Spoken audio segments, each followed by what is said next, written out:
going on, everyone? Today I'm going to be doing a review on the FieryRed 4x4 traction boards. So I've been wanting to get some traction boards for a while now, but I didn't want to go with the Maxtrax where I'm going to be spending $200 or $300 for the boards because I don't think I'll need them that much. But I did want to get some for peace of mind while I'm out on the trail. So I found this company, FieryRed 4x4, on Instagram. They don't have a lot of followers. I actually saw it from another person I follow posting about their traction boards, the ones that I ended up buying. So I reached out to the company and they hooked me up with a deal on the boards so I could do a review on them and see if I like them. They have a couple of boards on their website. One of their boards looks really cheap, and I've seen similar ones on Amazon that I didn't really want to mess with, but the ones that I ended up getting that you're going to see in a second here look to be pretty good quality. They look similar kind of like to a Maxtrax style. So I'm going to go ahead and do an unboxing, and then I'll take them out on the trail and give them a test run and see how good they are.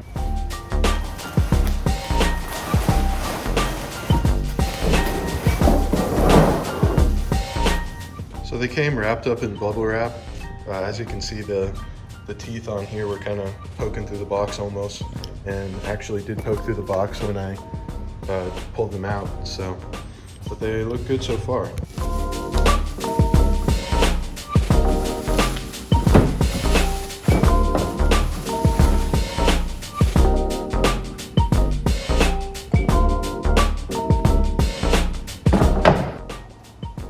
So my initial impression is that they feel like pretty hard plastic, so I'm not sure how well they're going to be able to flex for times where you're trying to, like use them as a bridge or something like that. But the tread's pretty aggressive on them, so I think for getting out of mud, they might do pretty well. The underside also doesn't have much in the way of grippiness here. So they might slide out a little bit. I'm not sure yet. I guess we'll see when we go out and test them. But they do stack pretty nice. You get, I think this is about like 4 inches. They say on their website. I can measure that to double check. One thing that could be cool on these is these little knobs here might be removable. So they look like they're in there pretty good, but you can see on the underside, they're kind of just put in there. So I didn't see any removable pieces on their website, but I know Maxtrax has them, and I'm sure you could probably find something that will fit in there just fine. So picking them up, they feel pretty good. I like the hand grips there. It feels very ergonomic. And you use that for kind of like a shoveling type deal, but carrying them feels pretty good. I mean, if you care about that, so cool. So I've been vibing behind this truck for a few miles now, and I have not gotten gas mileage this good since I did the lift and tires on my truck. I literally haven't seen 19 since I did the lift. That's kind of crazy. Just doing about 60 miles an hour. That's kind of like the sweet spot for these Tacomas.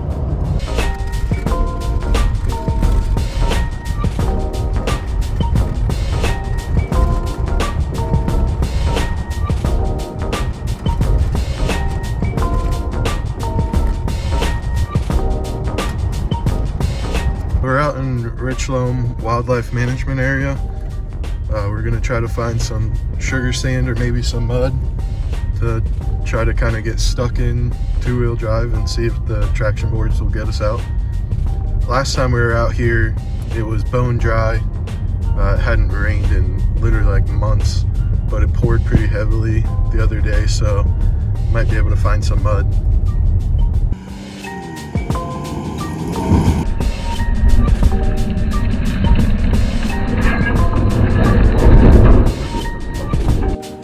So we found some sugar sand. This stuff's like really soft. I'm gonna try to kind of do like a burnout and see if I can get the back tires dug down, and then we'll throw the boards under and see if it'll help us get out.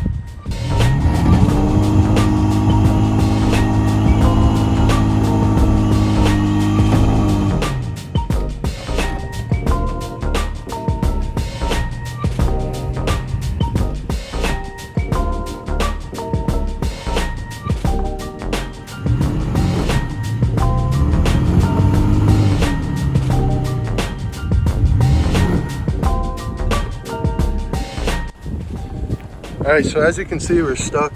This side doesn't really look that stuck, but maybe the other side is. Yeah. So we're stuck in two-wheel drive. I'm probably dragging the diff down there. So I'm gonna get the traction boards out and throw them under and see if we can get out.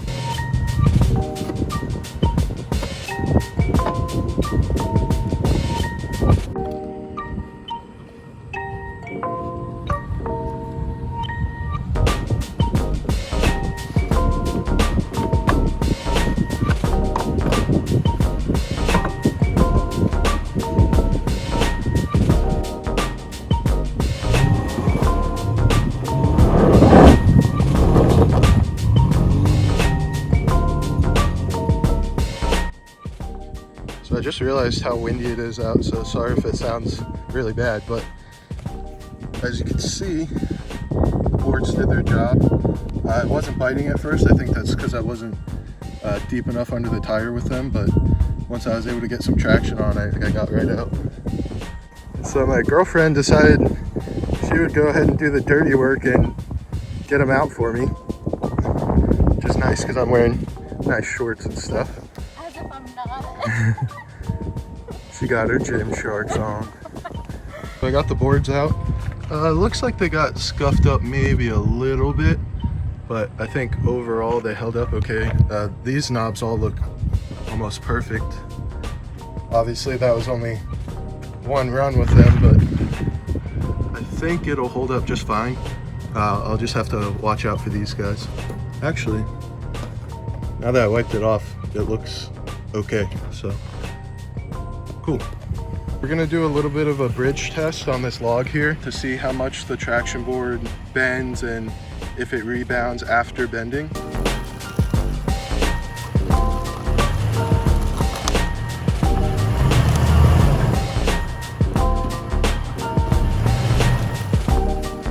I heard a little bit of crunching and it looks kind of bent. You can see a little bit of the stress marks there. Let's see, flip it over.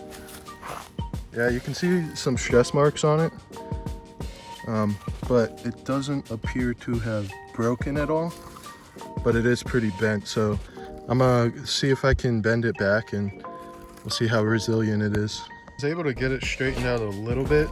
Stress marks are still there, obviously. It is a little wobbly still, but that's fine. Overall, I think these boards are going to be good for what I'm going to be using them for. I don't foresee many opportunities for me to be using them as a bridge like that.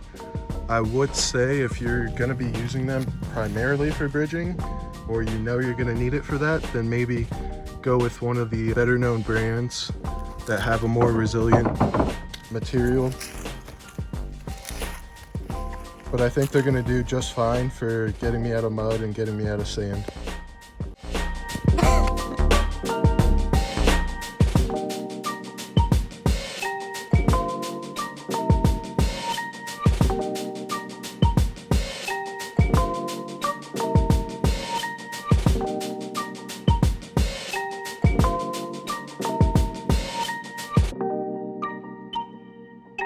you.